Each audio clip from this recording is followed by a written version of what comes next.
यह प्रसंग पांडवों के वनवास के समय का। अपने वनवास के समय पर पांडव वेदव्यास जी के आश्रम में पहुंचे। उन्हें अपना दुख बताया। युधिष्ठिर ने वेदव्यास जी से प्रार्थना करी कि वे उन्हें अपना राज्य पुनः प्राप्त करने का उपाय बताए। तब वेदव्यास जी ने कहा कि पुनः अपना राज्य प्राप्त करने के लिए तुम्हें दिव्य अस्त्रों की आवश्यकता पड़ेगी, क्योंकि कौरवों के पास भीष्म, द्रोणाचार्य, कृपाचार्य, कर्ण जैसे महारथी है।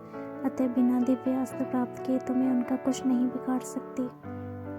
युधिष्ठिर के ये पूछने पर कि वो देवताओं से ये दिव्य अस्त्र कैसे प्राप्त करें, वेदव्यास जी ने कहा कि आप सब में केवल अर्जुन ही देवताओं को प्रसन्न करके दिव्य अस्त्र प्राप्त कर सकते हैं।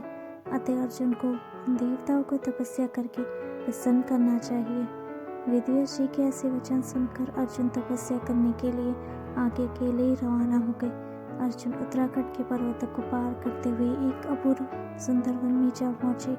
वहाँ के शांत वातावरण में भगवान शंकर की तपस्या करने लगे। उनकी तपस्या की परीक्षा लेने के लिए भगवान शंकर एक भील का वेश धारण कर उस वन में आए। वहाँ पर आने वाली भील रूपी शिव जी ने देखा कि एक दैत्य शंकर का रूप धारण कर तपस्यारत अर्जुन की घात में है। शिव जी ने उस दैत्य पर अपना बाण छोड़ दिया। जिस समय शंकर भगवान ने दैत्य को देखकर बाण छोड़ा, उसी समय अर्जुन की तपस्या टूटी और दैत्य पर उनकी दृष्टि पड़ी। उन्होंने भी अपना गांडीव धनुष उठाकर उस पर बाण छोड़ दिया। शुकर को दोनों बाण एक साथ लगे और उसके प्राण निकल गए। शुकर के मर जाने पर भील रूपी शिव जी और अर्जुन दोनों ने ही शुकर को अपने बाण से मरा होने का दावा करने लगे। दोनों के मध्य विवाद बढ़ता गया और विवाद ने युद्ध का रूप धारण कर लिया। अर्जुन निरंतर भील पर गांडीव से बाणों की वर्षा करते रहे, किंतु उसके बाण भील के शरीर से टकरा टकरा कर टूटते रहे और भील शांत खड़े हुए मुस्कुराता रहा। अंत में इनकी तरकश के सारे बाण समाप्त हो गए। इस पर अर्जुन ने भील पर अपनी तलवार से आक्रमण कर दिया। अर्जुन की तलवार भी भील के शरीर से टकरा कर दो टुकड़े हो गई।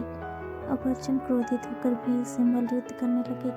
मल्लयुद्ध में भी अर्जुन भील के प्रहार से मूर्छित हो गए। देवताओं ने दिए अर्जुन को दिव्य अस्त्र।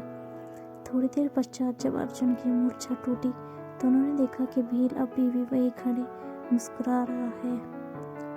भील की शक्ति देखकर अर्जुन को अत्यंत आश्चर्य हुआ और उन्होंने भील को मारने की शक्ति प्राप्त करने के लिए शिव मूर्ति पर पुण्यमाला डाली।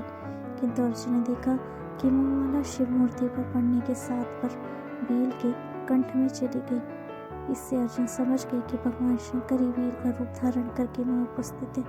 अर्जुन शंकर जी के चरणों में गिर पड़े। भगवान शंकर ने अपना असली रूप धारण कर लिया और कहा, हे अर्जुन, मैं तुम्हारी तपस्या और पराक्रम से अति प्रसन्न हूँ और तुम्हें पशुपत्यास्त्र प्रदान करता हूँ। भगवान शंकर अर्जुन को पशुपत्यास्त्र प्रदान कर अंतर्ध्यान हो गए। उसके पश्चात वहाँ पर वरुण, यम, कुबेर, गंधर्व और इंद्र अपने अपने वाहनों पर सवार होकर आए। अर्जुन ने सभी की देवताओं की विधिवत पूजा की। यह देखकर यमराज ने कहा, अर्जुन, तुम नर के अवतार हो तथा श्री कृष्ण नारायण के अवतार हो। तुम दोनों मिलकर पृथ्वी का भार हल्का करो। इस प्रकार सभी देवताओं ने अर्जुन को आशीर्वाद और विभिन्न प्रकार के दिव्य एवं अलौकिक अस्त्र शस्त्र प्रदान कर अपने अपने लोकों में चले गए। अर्जुन पहुंचे स्वर्ग। अर्जुन के पास से अपने लोक को वापस जाते समय देवराज इंद्र ने कहा, हे अर्जुन, तुम्हें देवताओं के अनेक कार्य संपन्न करने हैं, अतः तुम को लेने के लिए मेरा सारथी आएगा। इसलिए अर्जुन उसी वन में रहकर प्रतीक्षा करने लगे। कुछ काल पश्चात उन्हें लेने के लिए इंद्र के सारथी मदाली वहां पहुंचे और अर्जुन को विमान में बिठाकर देवराज की नगरी अमरावती ले गए। इंद्र के पास पहुंचकर अर्जुन ने उन्हें प्रणाम किया। देवराज इंद्र ने अर्जुन का आशीर्वाद देखकर अपना निकटासन प्रदान किया। अमरावती में रहकर अर्जुन ने देवताओं से प्राप्त हुए दिव्य और अलौकिक अस्त्र शस्त्रों की प्रयोग विधि सीखी और उन अस्त्र शास्त्रों को चलाने का अभ्यास कर उन पर महारत प्राप्त कर लिया। फिर एक दिन इंद्र अर्जुन से बोले, वत्स, तुम चित्रसेन नामक गंधर्व से संगीत और नृत्य की कला सीख लो। चित्रसेन ने इंद्र का आदेश पाकर अर्जुन को संगीत और नृत्य की कला में निपुण कर दिया। उर्वशी का अर्जुन को श्राप। एक दिन जब चित्रसेन अर्जुन को संगीत और नृत्य की शिक्षा दे रहे थे, वहाँ पर इंद्र की अप्सरा उर्वशी आई और अर्जुन पर मोहित हो गई। अवसर पाकर उर्वशी ने अर्जुन से कहा, हे अर्जुन, आपको देख के मेरी काम वासना जागृत हो गई है, अतः आप कृपया मेरे साथ विहार करके मेरी काम वासना को शांत करें। उर्वशी के वचन सुनकर अर्जुन बोले, हे देवी, हमारे पूर्वज ने आपसे विवाह करके हमारे वंश का गौरव बढ़ाया था, अतः पूर्ववंश की जननी होने के नाते आप हमारी माता के तुल्य हैं। देवी, मैं आपको प्रणाम करता हूँ। अर्जुन की बातों से उर्वशी के मन में बड़ा क्षोभ उत्पन्न हुआ और उसने अर्जुन से कहा कि तुम नपुंस जैसे वचन कहे हैं, अतः मैं तुम्हें श्राप देती हूँ कि तुम 1 वर्ष तक पुंसत्वहीन रहोगे। इतना कहकर उर्वशी वहाँ से चली गई। जब इंद्र को इस घटना के विषय में ज्ञात हुआ तो अर्जुन से बोले, वत्स, तुमने जो व्यवहार किया है वह तुम्हारे योग्य ही था। उर्वशी का ये शाप भी भगवान की इच्छा थी। ये शाप तुम्हारे अज्ञातवास के समय काम आएगा। अपने 1 वर्ष के अज्ञातवास के समय ही तुम पुंसत्वहीन रहोगे और अज्ञातवास पूर्ण होने पर तुम्हें पुनः पुंसत्व की प्राप्ति हो जाएगी। अर्जुन बने ब्रहनला।